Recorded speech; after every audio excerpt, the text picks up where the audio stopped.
Allez, je vous invite à lire avec moi un texte dans l'Écriture. Nous sommes avec Jean, chapitre 20, verset 1er, et je lirai dans la français courant. Et vous allez voir que c'est un peu la suite du message d'il y a 15 jours. Ça va très vite vous revenir.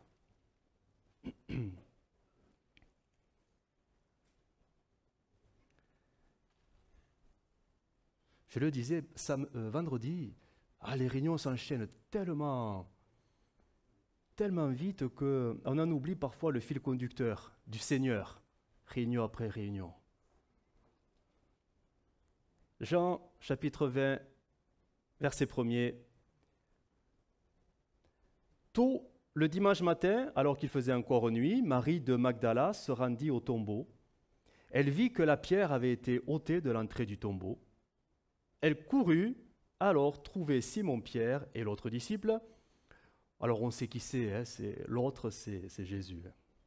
C'est Jean. Jésus. C'est Jean. Celui qui aimait Jésus. Et leur dit, on a enlevé le Seigneur de son tombeau et nous ne savons pas où on l'a mis. Pierre et l'autre disciple, donc Jean, partirent et se rendirent au tombeau. Et le verset 4. C'est une scène qu'on aurait aimé voir, certes. Ils couraient tous les deux. Mais l'autre disciple, donc Jean, courut plus vite que Pierre. Et donc, la finalité, c'est qu'il arrivera le premier au tombeau. Je voudrais m'arrêter sur ce verset parce que c'est quand même, je sais pas, c'est atypique comme situation. Ils couraient tous les deux, mais, il y a un mais. Un mais. Mais Jean a couru plus vite que Pierre.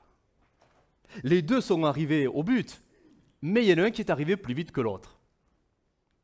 Et si on devait donner un titre à ce message, il serait celui-ci. Dans l'Église, il y aura toujours quelqu'un de meilleur que toi.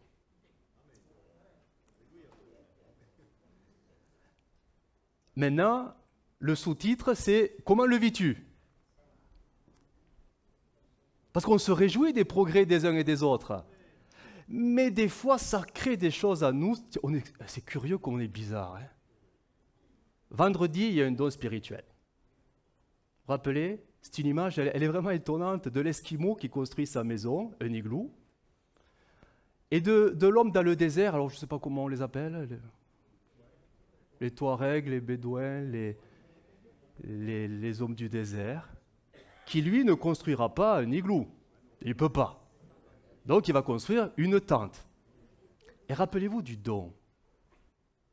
Pourquoi jalouses-tu l'habitation de ton frère ou de ta sœur? Et Dieu de dire, mais je veux aussi habiter dans ta maison. Pourquoi tu jalouses la maison de l'autre? Nous parlons sur un domaine spirituel. Pourquoi être jaloux de la vie spirituelle de l'autre? Pourquoi être jaloux des dons que Dieu donnerait à un autre? On est curieux, hein? Mais bon, si le Saint-Esprit nous le dit, c'est que c'est une réalité au milieu de nous.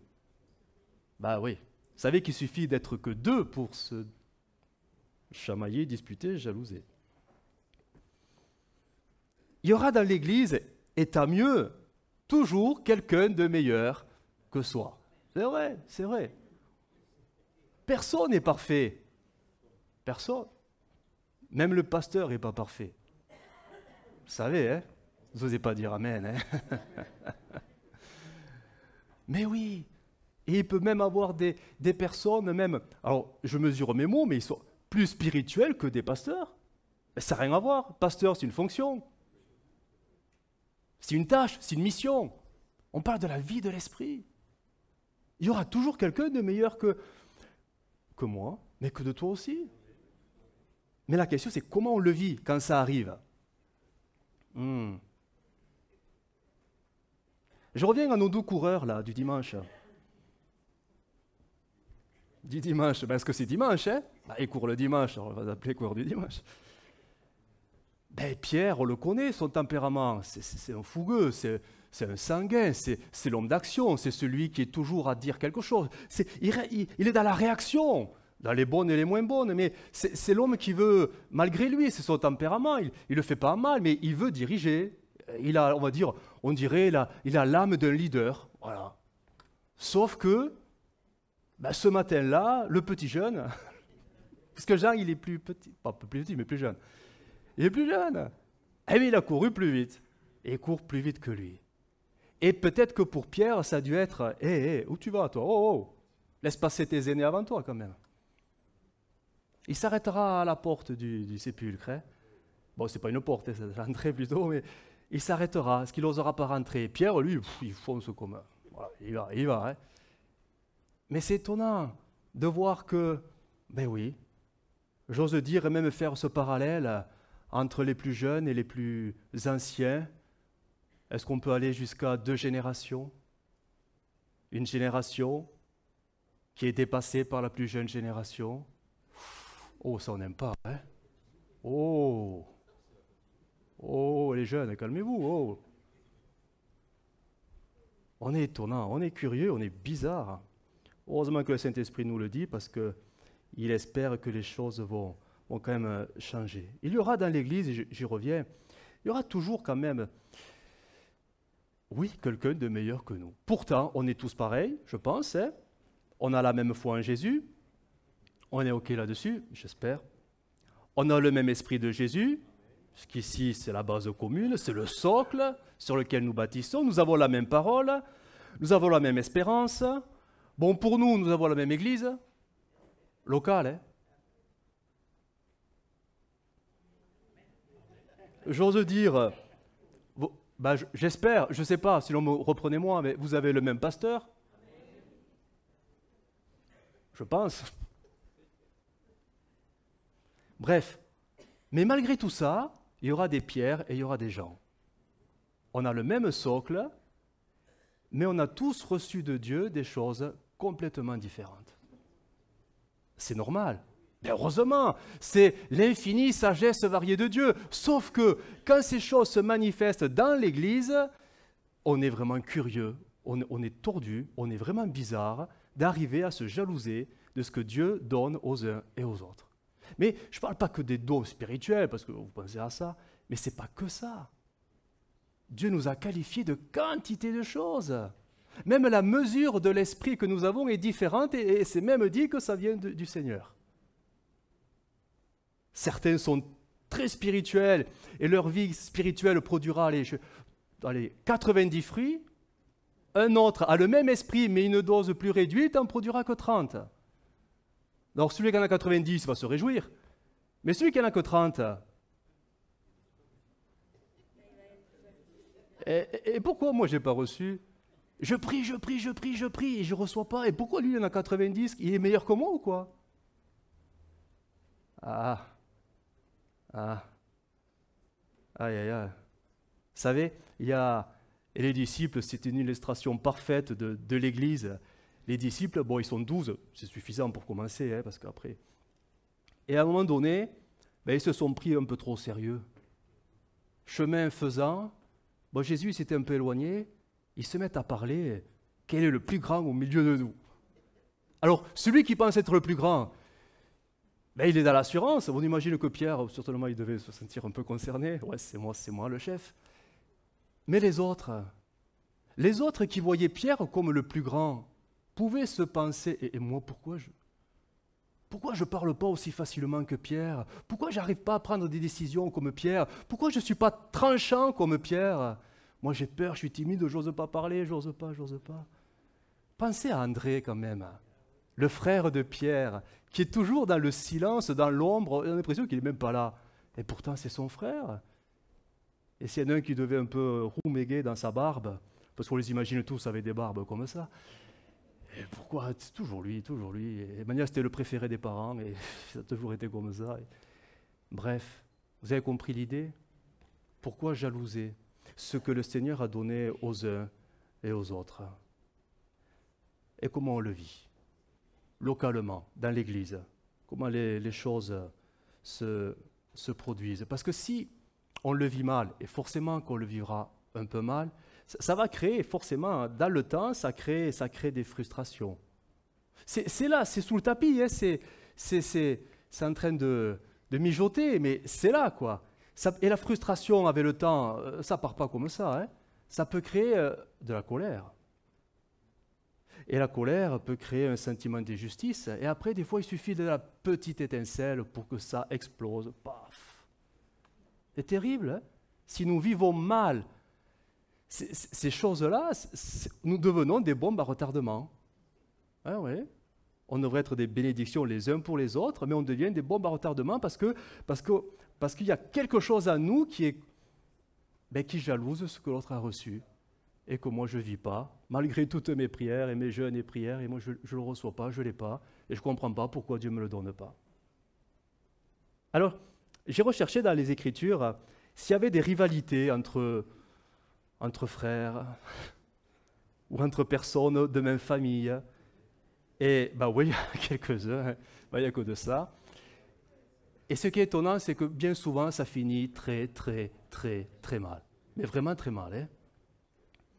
Là, les premiers frangins. Alors, Caïn et Abel, c'est qui l'aîné? J'ai un Caïn qui dit mieux. Bon, si c'est pas l'un, c'est l'autre, hein. C'est Abel ou c'est Caïn? C'est... Oh, vous n'êtes pas trop sûr. Bon, je vais vous aider, hein. Bon, allez, c'est Caïn. Bon, c'était facile, hein. Lequel des deux a voulu le premier faire un sacrifice à Dieu? Oh bah oui, il faut quand même lever le niveau, hein. Alors, aidez Abel ici. Abel. Michel, tu es d'accord avec ça? Ah. Bon, c'est Caïn. Oh, franchement, Seigneur. Et vous me relisez la Genèse cet après-midi, après la sieste, je vous le conçois. Mais vous relisez, c'est Caïn. Caïn, c'est l'aîné. À un moment donné, il veut faire une offrande à Dieu. Et il va faire l'offrande en fonction de son boulot, de son travail, sa fonction. Il est cultivateur, il s'occupe de la nature, des fruits, et il va apporter une offrande des fruits de la terre. Caïn, plutôt Abel, donc le petit frère, certains me disent, ouais, ça va être bien, on va faire pareil. Sauf que lui, c'est un berger, donc il va pas amener des pommes et des poires, il va amener les premiers-nés du troupeau. C'est beau, des frères qui adorent Dieu. Mais c'est très beau. J'imagine les parents. Oh, merci Seigneur, mes enfants t'adorent de tout leur cœur. Avec ce qu'ils font, voilà. Sauf que Caïn va déraper dans son cœur parce qu'il va voir que l'offrande de son frère, elle, a été favorable, mieux favorable que la sienne. Pourtant, c'était le premier à vouloir plaire à Dieu, sauf que le petit dernier l'a rattrapé. Et ça passe pas. Ça passe pas. Et on connaît l'histoire, hein. Ça va grandir en lui. Oh, ça va prendre du temps, c'est pas du jour au lendemain. Le Seigneur va l'avertir, veille sur ton cœur, parce que le péché est à la porte de ton cœur, et ferme-lui là, parce que sinon il va rentrer, il va tout détruire en toi. Le temps va passer, ces sentiments vont grandir, et quand ils se retrouveront seuls dans un champ, on connaît la suite. Il tuera son jeune frère. C'est terrible, hein? Mais cette histoire, c'est la vie de l'Église, hein? On se tue avec la langue, hein? Pas besoin de prendre des pierres, hein? Je lis le texte, hein? Genèse 4 simplement, je le lis. L'Éternel porta un regard favorable sur Abel et sur son offrande, mais il ne porta pas un regard favorable sur Caïn et sur son offrande. Et Caïn fut très irrité et son visage fut abattu. Et plus loin, comme ils étaient dans les champs, Caïn se jeta sur son frère Abel et le tua. Ça aurait pu bien finir si la frustration avait été bien gérée. Premier exemple d'une situation de crise où la chair l'emporte. Deux autres frères, bon, elle est très connue, hein? Ésaü et Jacob. Oh, eux deux, hein, c'est... Punaise. Alors, il se passe quoi dans ce texte, dans cette histoire? Alors Ésaü, l'aîné, alors c'est vrai que c'est des jumeaux, mais bon, voilà. C'est un chouïa, hein, ça s'est joué. Hein. Bon, mais il a le droit d'aînesse. Mais il veut tuer son jeune frère. Ça met l'ambiance dans le foyer, dans la famille. Il veut le tuer parce que, eh bien, il s'est fait voler son droit d'aînesse. Hein. Bon, c'est vrai qu'Ésaü, lui, c'était un homme d'action. Hein. Lui, il voulait courir dans les champs et le gibier. Lui, c'était un chasseur, un dur qui, voilà, quoi. Et Jacob, lui, il est plus délicat. Il est dans les tentes, il est avec maman. Et certainement que la maman a dû lui mettre des idées dans la tête. Oh, toi, tu mérites la bénédiction de ton père. Oh, Ésaü est toujours par beau et par vent là-bas. Alors, on va essayer de... Et ils vont réussir à lui voler la bénédiction. Hein. Ils ont tendu un piège quand même. Hein. Jacob, il a tendu le piège. Hein. Oh, derrière, il y a la maman, mais il y a un piège qui est tendu. Et dans le cœur d'Ésaü, ça crée une frustration. Il a paralysé sur le moment en mangeant le plat de lentilles, tout ça. C'est plus tard qu'il comprendra. Plus tard, il regrettera. Mais il voudra le tuer. Parce que dans son cœur, eh ben ce sentiment d'injustice ou cette frustration qui maintenant prend toute son ampleur dans son cœur et dans sa vie, il sait à côté de quoi il est passé parce qu'il a été complètement négligent, il veut maintenant se venger et le tuer. Et il faudra toute la grâce de Dieu pour que les choses se rétablissent. Hein. On peut dire que ça finit bien, mais quand même, waouh, c'est quand même passé très près. Mais tout ça parce que, bon, c'est quand même le cœur, tout vient du cœur. Hein. Deux dames. On va parler de deux dames maintenant, parce qu'on parle des messieurs, mais vous savez, les dames, c'est...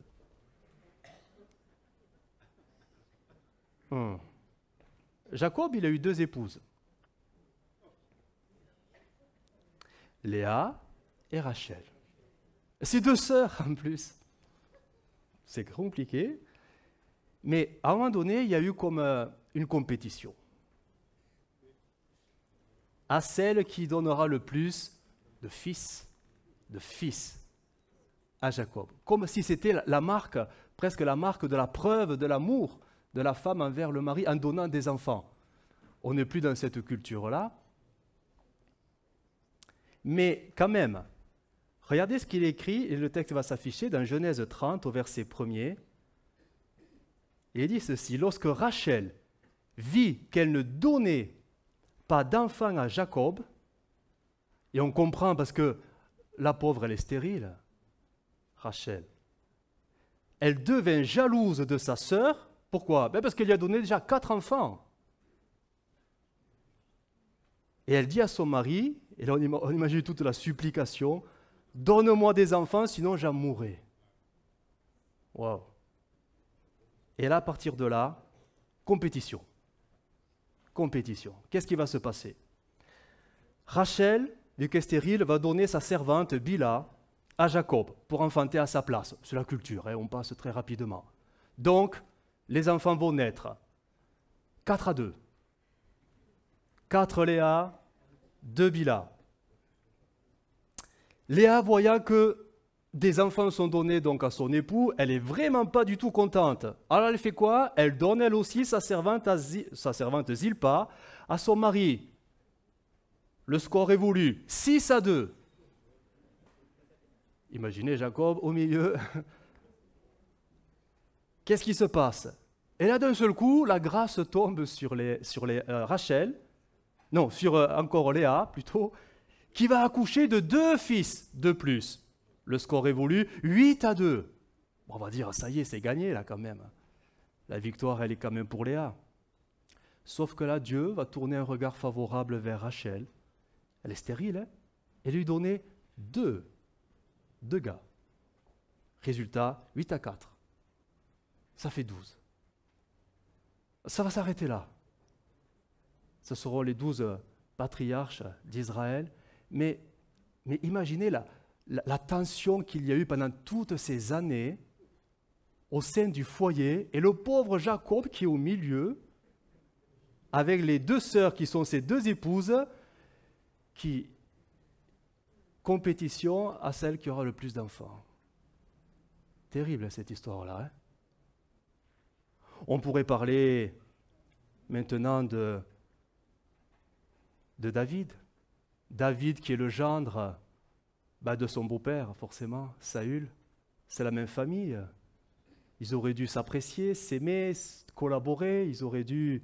Et pourtant, le beau papa fera tout pour tuer son gendre à cause de la jalousie qui était dans son cœur. Et on se souvient de ces textes, 1 Samuel 18, qui vont s'afficher lorsqu'ils étaient revenus de la guerre, après que David eut tué le Philistin. Les femmes étaient sorties de toutes les villes d'Israël à la rencontre du roi Saül en chantant, en dansant et en poussant des cris de joie au son des tambourins et des cymbales. Elles chantaient en chœur alterné tout en dansant. Et voici les paroles du chant. Saül a vaincu ses milliers et David ses dizaines de milliers. Et ça, le chant, il ne plaisait pas à Saül. Et la jalousie est rentrée. Il devrait se réjouir, parce qu'au final, c'est les ennemis qui sont terrassés. C'est-à-dire, l'objectif, il est atteint par la même famille. Oui, mais non. Saül, il va rentrer dans son cœur cette jalousie meurtrière. Il va essayer à plusieurs fois de se débarrasser de David. Dieu le gardera, bien évidemment, mais pour montrer jusqu'où ça peut aller, la frustration. C'est quelque chose de terrible, terrible. On revient dans l'Église. Dans l'Église, ces choses se vivent à des échelles moindres, bien évidemment, mais c'est la même racine. Il y aura toujours dans l'Église quelqu'un qui priera mieux que toi. Là, je vois tout le monde. Pourquoi jalouser la prière de l'autre? Oh oui, mais il fait des belles phrases et moi, j'y arrive pas. Tant mieux pour lui. Toi, prie avec tes mots à toi. Pourquoi jalouser la prière de l'autre? Oui, mais il prie très longtemps et moi, j'y arrive pas. Et alors? Prends la place qui t'est nécessaire à toi. Fais pas comme l'autre. Fais pas des copier-coller, ça sert à rien. Non, c'est pas vrai? Je me trompe ou... Je peux continuer alors? Ok. Il y aura dans l'église toujours quelqu'un et... Vous savez, l'église, c'est une grande chorale. On chante tout le temps. Mais c'est étonnant, il y aura toujours quelqu'un qui chantera mieux que toi. Et comment tu le vis quand quelqu'un chante mieux que toi? Ah ouais, sa voix, il arrive à faire des octaves. Oh, c'est beau, c'est magnifique. On dirait une voix angélique. Eh bien, tant mieux pour elle ou pour lui. Oui, mais moi, j'y arrive pas. Ça sonne faux, on dirait des crécelles qui résonnent. Puisque c'est ça, je chante plus. Et je chanterai dans mon cœur. Mais réjouis-toi. On n'est pas tous appelés à être des grands chanteurs, divas, je ne sais pas quoi. Ouais. La prière, la louange, oui. Et alors, s'il loue mieux que toi, c'est pas grave. C'est pas grave. Dis-toi qu'il y aura toujours quelqu'un qui fera mieux que toi, et ceci dans tous les domaines. Dans tous les domaines. Et même, et ça peut être agaçant, c'est vrai, peut-être qu'il y aura quelqu'un qui fera même mieux que ce que toi, tu n'arrives même pas à faire. Et c'est pour toi un sujet de prière constant pour que Dieu t'aide, et Dieu semble t'oublier totalement. Un exemple, parce que je sais qu'il est assez fréquent, les dons spirituels. On est peut-être plusieurs à prier, Seigneur, je suis là, je suis disponible, sers-toi de moi, comme tu le voudras. Sauf que, à force d'entendre toujours les autres apporter les dons et toi jamais, tu te dis, mais ils sont mieux que moi les autres, Seigneur, pourquoi tu m'oublies et pourquoi moi je ne peux pas? Pourquoi tu me prives de cette bénédiction? Pourquoi c'est toujours les autres, en plus toujours les mêmes? Et là on commence à ressasser, on commence à regarder. Dans l'Église, il y aura toujours quelqu'un de plus spirituel que toi. Voilà. C'est une réalité, il faut l'accepter. Il faut vivre avec, mais surtout, il faut s'en réjouir. Oui, il faut s'en réjouir. Parce que l'Église grandira justement en fonction de ce que Dieu va donner aux uns aux autres. Et si Dieu a décidé de ne pas tout te donner, alors tu vas me faire une jaunisse? C'est quoi le problème? La parabole des talents, un en a reçu 5, il devait être content. Un autre en a reçu 2, il était content. Et l'autre, il en a reçu qu'un. Même le 1 qu'il a reçu, il n'a même pas fait travailler. Parce qu'il a eu peur. Alors, je veux dire, déjà, travaille avec ce que Dieu te donne. Fais travailler ce que Dieu te donne et après, peut-être que Dieu te qualifiera pour autre chose. Mais commence déjà avec le minimum. Pourquoi tu voudrais le maximum si tu ne fais pas le minimum? Vous savez, si on n'est pas fidèle dans les... Pourquoi tu veux des grandes choses à côté? Pour être plus que les autres? Ah, les choses se dévoilent là. Là, on commence à voir la nature du désir. Parce que si tu commences à jalouser pour avoir plus, etc., c'est que le désir est, ouvre les yeux, il ne vient pas du Seigneur. Hein. Ton désir de plus, ça ne vient pas du Seigneur, ça vient de la chair. Et la chair, c'est l'orgueil. Moi. Sauf qu'on le spiritualise. Mais on le vit très mal à l'intérieur. On devrait se réjouir de l'Église qui grandit. Et on devrait se réjouir de voir que, ben oui, il y a des gens qui courent plus vite que des pierres. Ben heureusement, mais bien sûr.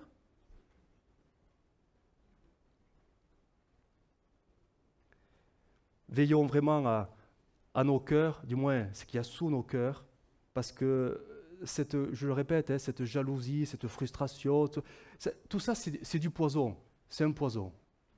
C'est un poison qui nous tue, et qui va tuer les autres, parce qu'on va le communiquer, on va le répandre, parfois malgré nous, parfois sciemment, mais c'est quelque chose qui est très nocif pour la vie de l'Église locale, parce que ça crée, alors je répète, hein, irritation, agacement, colère, hostilité, et en fait on ne se supporte plus les uns les autres, on ne supporte plus.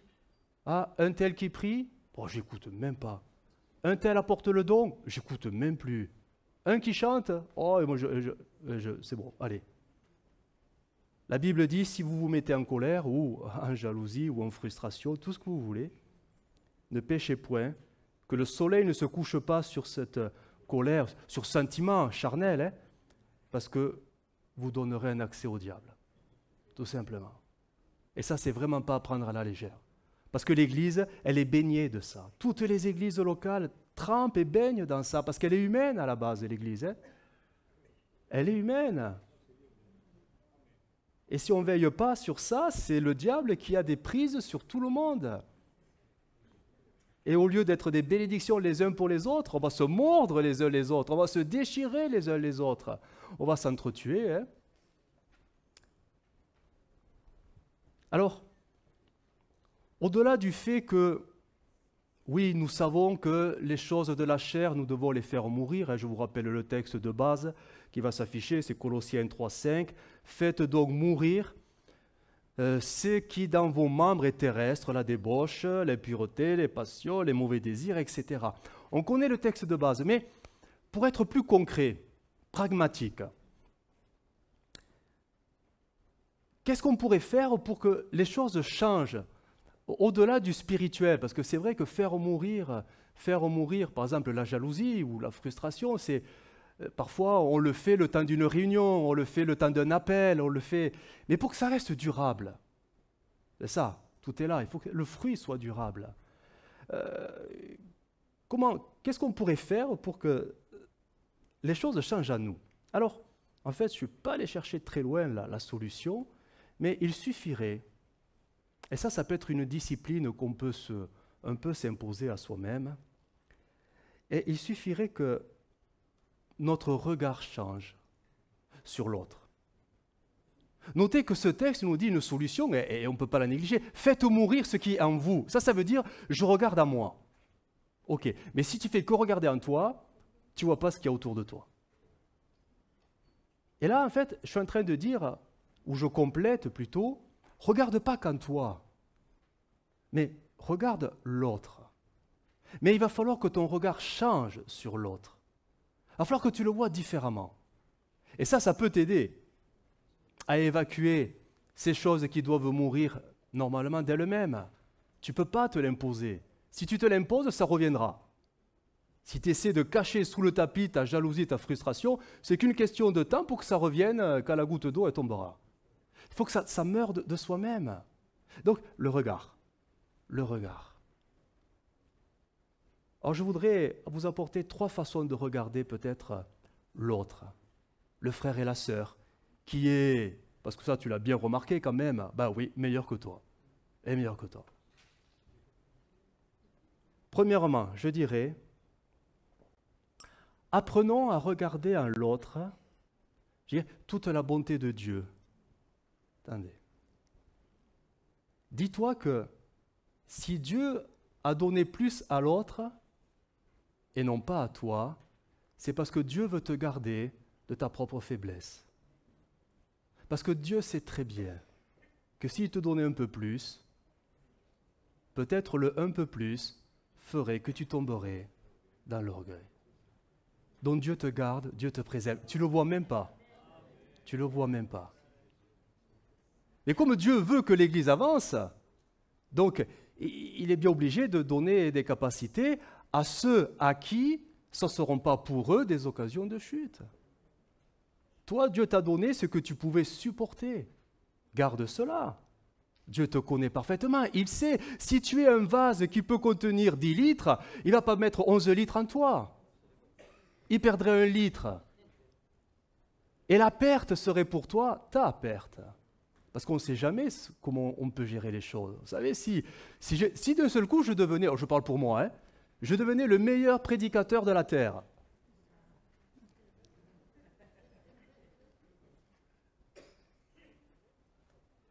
Ah, ça peut se retourner contre moi cette affaire-là.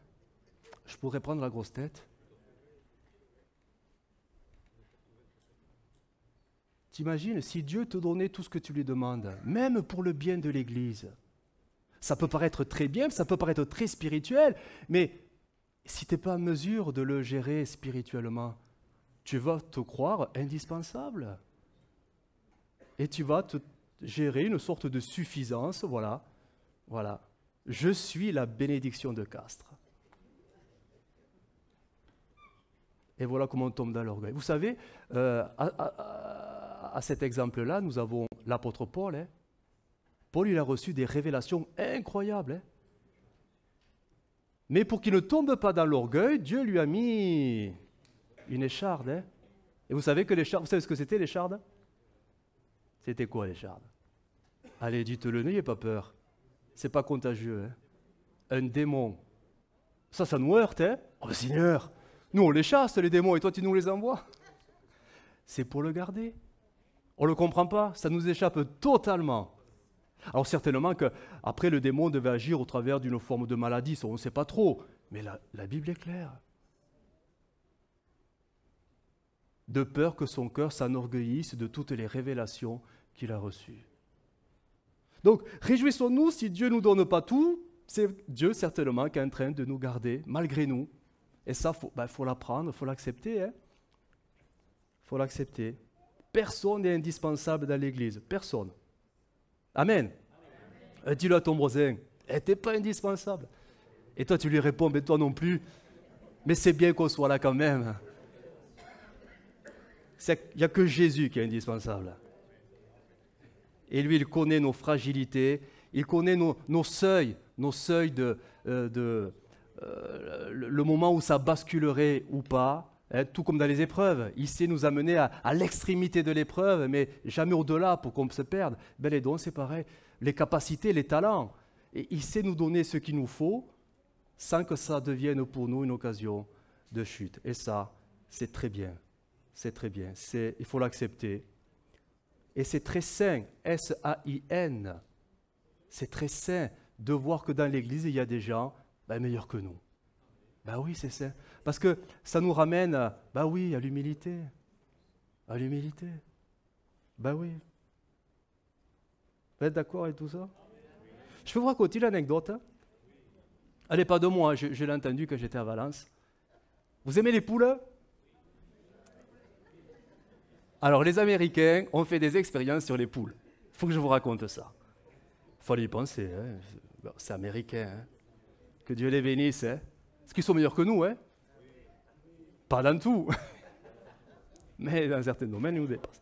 Alors, aux États-Unis, des chercheurs américains ont voulu tester l'évolution des poules en milieu confiné. Et ils ont pris deux catégories. Et c'est vrai, deux catégories de poules. Les poules, on va dire, moyennes. Mais des poules pondeuses, moyennes.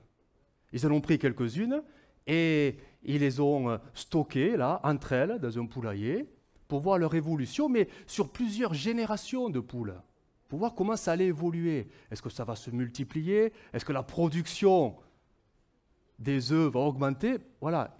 Alors ils ont pris des poules banales, moyennes. Et ils ont pris une deuxième catégorie. Alors ils appellent ça les super pondeuses, les super chicken. C'est vrai, c'est les grosses poules, les grosses. On dirait des coqs, elles sont énormes. Elles produisent, c'est des usines. Alors ils ont pris les petites et ils ont pris les super chicken et ils ont séparé. Et sur des mois, des années, ils ont voulu voir l'évolution, comment cela allait évoluer. Et le constat a été étonnant. Les poules moyennes ont très bien évolué entre elles. La production a augmenté, très bénéfique, tout est positif, tout est ouvert. Les super chicken, les grosses, les pondeuses, les fortes, les balèzes, vous savez ce qu'elles ont fait? Elles se sont entretuées.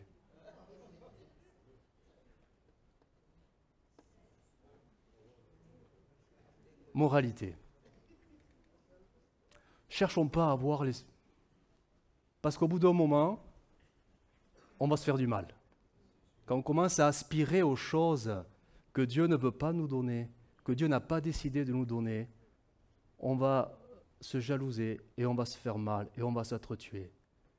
Restons simples. Ça sera plus bénéfique pour l'Église. Elle produira plus. Pas besoin de super chrétiens, de super TTS spirituels. Ah, pas besoin de tout ça. On a besoin que l'Esprit de Dieu nous qualifie selon sa volonté. Mais notre part à nous, c'est d'accepter sa volonté. Si Dieu a décidé de te donner un talent, mais réjouis-toi, il ne t'a pas oublié. Et si Dieu a décidé de donner 10 à ton voisin, ben prie pour lui. Prie pour lui. Parce que Dieu demandera plus à celui qui a reçu plus et moins à celui qui a reçu moins.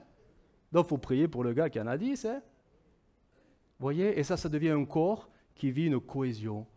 Voilà, dans l'harmonie et dans la paix. On n'est pas des super chicken, hein, certainement pas. Et on ne veut pas être comme les disciples. C'est qui le meilleur d'entre nous? C'est qui le plus grand? Non, non, non. Et le plus grand, c'est Jésus. Et nous restons à notre place. Mais ce n'est pas si facile que ça. C'est pas si simple. Parce que là, bon, vous dites tous Amen parce que c'est la prédication. Mais dans la vie de l'Église, ce n'est pas comme ça que ça se passe.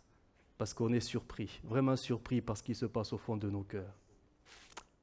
Donc, le premier regard, c'est, oui, vois en l'autre, en fait, Dieu qui essaie de te garder, parce que si Dieu te donnait ce que l'autre avait, peut-être que ça causerait ta perte. Donc, remercie Dieu qu'il ait confié les choses aux autres. Ouais, d'accord. On en reparlera. Deuxième façon de regarder l'autre. Apprenons à réaliser que Dieu est souverain. C'est quand même lui le chef de l'Église. Et qui sommes-nous pour lui dire ce qu'il doit faire dans l'Église? Honnêtement. Est-ce que le vase de terre peut prétendre dire au potier « Hé, mon gars, c'est pas bien ce que tu fais, fais le mieux ». Franchement, est-ce qu'on a le droit de faire ça? Et pourtant, parfois on a des attitudes qui montrent que nous sommes des contestataires, nous rouspétons, et comme on ne peut pas trop s'en prendre à Dieu, quoique des fois on lève le poing contre lui, alors on s'en prend à ceux qui représentent Dieu sur la terre, c'est-à-dire le frère et la sœur. Ou on se met à bouder le Seigneur. Bon, je ne vais plus à l'église, c'est fini. L'église, de manière, c'est toujours les mêmes qui font tout, c'est toujours les mêmes qui reçoivent tout, et moi, non, il n'y a rien. Non, apprenons à accepter la souveraineté de Dieu, tout ça. Il est souverain, je veux dire. C'est simple et difficile à la fois. C'est étonnant, hein? Pourtant, on est tous d'accord pour dire que Dieu est souverain et qu'il fait ce qu'il veut, mais quand il le fait concrètement dans l'église locale, ça coince. Et moi, et pourquoi moi, et moi. Non, Dieu t'a pas oublié, Dieu sait ce qu'il fait, et il fait comme il veut. Il fait ce qu'il veut. Et nous devons l'accepter. Nous sommes les sujets du roi. Il est le roi. Nous ne sommes pas des rois. Et vous savez, c'est un peu la politique là, au niveau de l'éducation de l'enfant, l'enfant roi. L'enfant roi. L'enfant roi. S'il fait des dessins sur les murs, c'est pas grave. Laissez-le faire. Il faut qu'il laisse s'exprimer son art créatif. Oui, vas-y, va faire un dessin sur le mur, tu vas voir. Fais des dessins sur la chaise, tu vas voir, on va te montrer les choses. Non, au bout d'un moment, on n'est pas des enfants rois. Le roi des rois, c'est Jésus. Et on fléchit les genoux sur ce qu'il est et sur ce qu'il fait et sur ses décisions. Je veux dire, voilà, faut pas aller plus loin que ça, sinon tu te prends pour un roi. Tu n'es pas un roi, certainement pas. Fils, fille du roi, oui, mais pas un roi. Et enfin, troisième regard, apprenons, quand on regarde l'autre, apprenons à apprécier l'œuvre du Saint-Esprit dans l'autre. Ben oui, c'est important. Le Saint-Esprit ne travaille pas qu'à nous, qu'à moi, mais il travaille aussi en vous, en chacun de vous. Et ça doit être un sujet de reconnaissance. De reconnaissance, parce que c'est là qu'on apprécie l'œuvre de Dieu. Elle est différente et variée selon ce que nous sommes, selon notre parcours, selon notre histoire, selon notre vécu. C'est différent, mais c'est quand même le même esprit qui travaille à nous, à des rythmes différents, avec des doses différentes. Mais réjouissons-nous que l'un ou l'autre, parfois, vit les choses peut-être mieux que moi-même. C'est vrai, il y aura toujours des gens plus joyeux que moi dans l'Église, hein. Ben, j'espère. Est-ce que je vais bouder le Seigneur parce que des gens sont plus joyeux que moi? Confidence. Confidence du pasteur Cavaillé. Vous en voulez une confidence? Elle va vous surprendre. Hein? Moi, elle me surprend, je ne la comprends pas, mais elle est comme ça. Je suis de nature assez pessimiste. Ouais, non, moi je vois toutes les choses négatives. J'entends un c'est vrai, et c'est vrai. Je suis comme ça. Bon, et je sais qu'au milieu de nous, il y a des gens qui sont très optimistes. Bon, est-ce que je vais leur faire la guerre parce qu'ils ne voient pas comme moi? Mais non, mais tant mieux pour vous.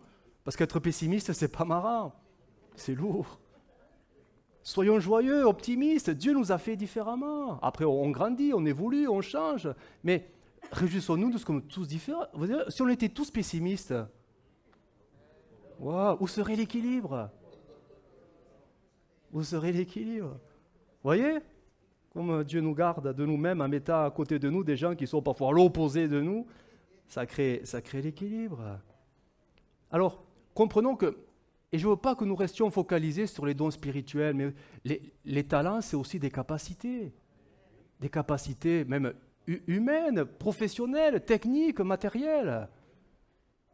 Allez, je vais donner l'exemple, ça va? Toute personne qui se sentirait concernée, est vraiment, involontaire. Hein? Bon. De métier, je suis comptable. Il en faut. C'est pas une maladie. Hein? Bon. Est-ce que je vais en faire une maladie si je ne fais pas la comptabilité de l'Église? Parce que, moi, je suis qualifié. J'ai le diplôme d'État. Non mais... vous savez, je suis peintre en bâtiment. Et aussi. Et j'ai le diplôme, hein. Et je sais qu'il y a des peintres au milieu de nous. Et j'en fais pas des cibles que je vais tuer, assassiner, hein. Il y a un mur à peindre. Vas-y. Il n'y a pas de souci. Il n'y a pas de souci. Et même si... écoute, vous voyez? Aussi. Non mais vous comprenez l'exemple? Et si un deuxième guitariste montait sur l'estrade, et qu'en plus il joue mieux que moi, qu'est-ce que je fais? Je le fais descendre? T'es pas assez spirituel, frère. Descends. Ben non, faut le laisser. Ben oui. Je vais plus loin? Allez, on peut en aller maintenant. Parce que j'ai parlé de moi, j'ai parlé de vous. Dieu nous donne des bricoleurs, des électriciens, des gens capables avec des mains d'or de faire des choses incroyables. 1, 2, 3.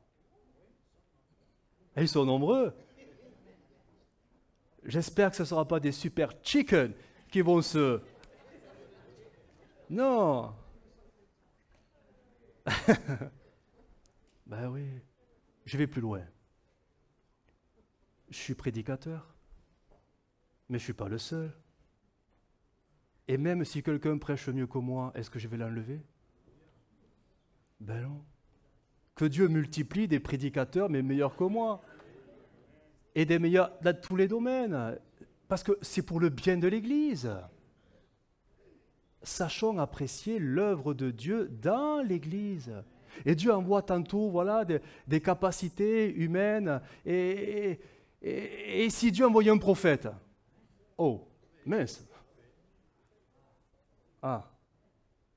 Qu'est-ce qu'on fait? On le fait taire parce que... Voilà. Oh non, parce que c'est prophétie quand même. Waouh, waouh, waouh. Bon, s'il n'y en a qu'un, ça va. Et s'il y en a deux? Oh, punaise, mince. Comment on gère ça? Écoutez, si Dieu les envoie, c'est pour le bien de l'Église. Donc attention à notre regard sur les talents, les compétences, les choses qui se manifestent, les choses qui grandissent, les choses qui évoluent. Tout ne tombe pas comme ça d'un seul coup, mais sachons apprécier. Vous savez, le petit nuage qui arrive et qui va amener une grande pluie de bénédiction. Sachons voir et apercevoir ce regard spirituel sur l'autre, parce que finalement, l'autre, c'est l'Église aussi. Tu n'es pas l'Église tout seul. Nous devons apprendre à vivre ensemble, parce que nous sommes collaborateurs ensemble. Pourquoi se faire la guerre? Parce qu'en plus, les guerres que nous menons, elles sont sournoises. C'est jamais directement. Si tu as un problème, tu vas voir la personne, mais c'est jamais comme ça que ça se passe. C'est toujours dans les couloirs, et un secret, et dans le dos des personnes. Mais si, c'est terrible. Que Dieu vraiment nous donne un amour renouvelé pour l'Église. Ce que nous voulons, c'est que l'Église progresse, aille de l'avant et se développe. Et ça demande de vraiment, faire mourir les choses terrestres à nous, mais peut-être que notre regard doit changer sur l'autre tout simplement. Et ça, on peut s'interdire. Vous savez, c'est Job qui avait dit « J'ai conclu un pacte avec mes yeux ». Et ça, tu peux le faire tout seul. Hein? Je ne veux plus regarder l'autre d'une manière négative. Parce qu'il y a forcément quelque chose de Dieu en lui. Ben oui, c'est ton frère et c'est ta sœur. Quand même, hein, Jésus, lui aussi, il est sauvé. Donc, quelque chose à faire à ce niveau-là. Mais est-ce qu'on est prêt à le faire? Est-ce qu'on veut le faire? Est-ce qu'il faut le faire? Bah oui, il faut le faire. C'est sûr qu'il faut le faire. Mais est-ce que tu veux le faire? Deux choses l'une, soit tu le fais, soit tu te feras manger par ta frustration, tu te feras manger peut-être par ta colère et ton irritation, elle va grandir, tu vas devenir une bombe à retardement, tu vas devenir irritable, susceptible, et le jour où, et bam, t'exploses en plein vol. C'est dommage. Parce que Dieu ne veut pas cela pour l'Église. Il veut la voir se multiplier, il veut la voir grandir, il veut voir des fruits nouveaux. Donc, acceptons que, qu'il y ait des gens, J-E-A-N, hein, des gens, qui courent plus vite que nous. Parce que nous, quand je vous regarde, on est on va dire l'ancienne génération, hein, la plupart. Bah oui. Mais il y a une nouvelle génération qui se lève dans l'Église. Il y a plein j'ose pas dire le mot, de nouveaux au milieu de nous. Et s'ils sont meilleurs que nous, tant mieux, hein. Oh là là! Et s'ils nous dépassent dans les fonctions, dans les responsabilités et dans les charges et le travail, allez-y, il y a du travail pour tout le monde. Ouais, c'est le renouvellement qui dit. des fois, ça accroche. C'est ma chaise. Tu touches pas ma chaise. Ça fait 40 ans. Et oui, quand je vois dans la chaise, il y a la marque de ton postérieur. C'est vrai, c'est ta chaise. Ah ouais. Quand je vois ces 4 chaises-là, je dis, vous pouvez les prendre. Hein, elles sont pas dédiées au couple pastoral. Vous pouvez les prendre, il n'y a pas de souci. Hein. Bref. Allez, je termine avec cette lecture. Philippiens chapitre 2, verset 3 nous dit, et ça sera ma conclusion,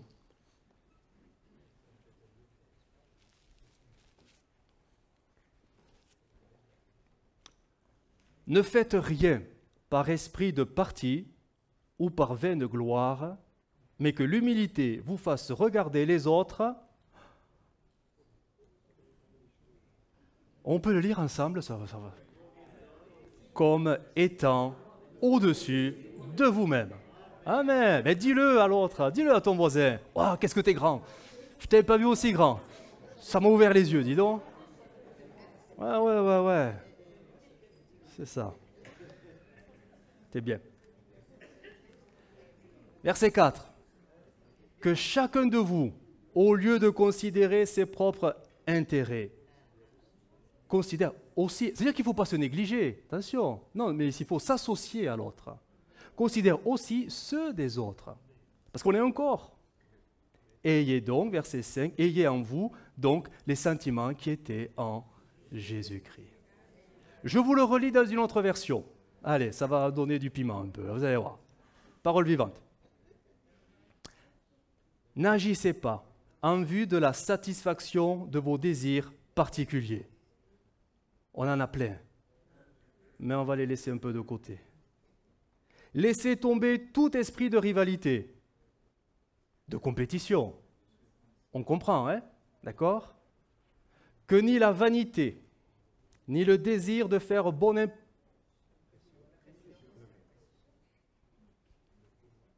Je relis. Ni le désir de faire bonne impression ne commande vos actions. Que par humilité, chacun considère son frère comme meilleur et plus important que lui-même.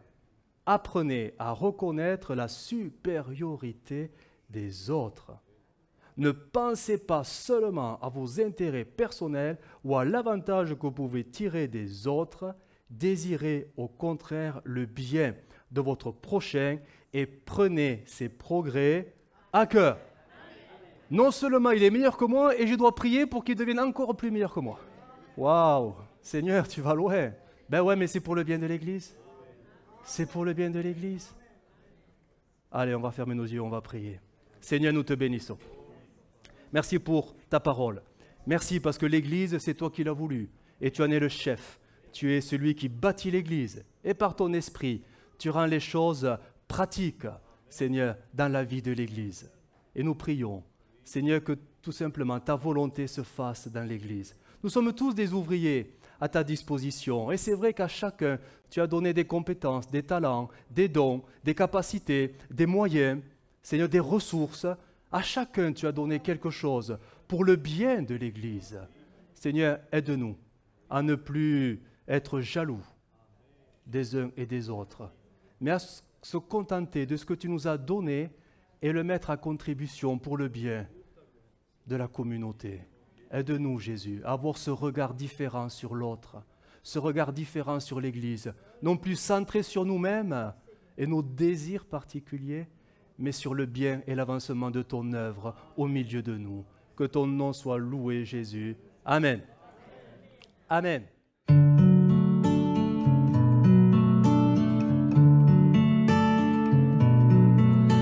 Well, I heard there was a secret chord that David played and it pleased the Lord, but you don't really care for music, do ya? Well, it goes like this, the fourth, the fifth, minor fall and major lift, the baffled king composing hallelujah, hallelujah. Hallelujah, hallelujah, hallelujah.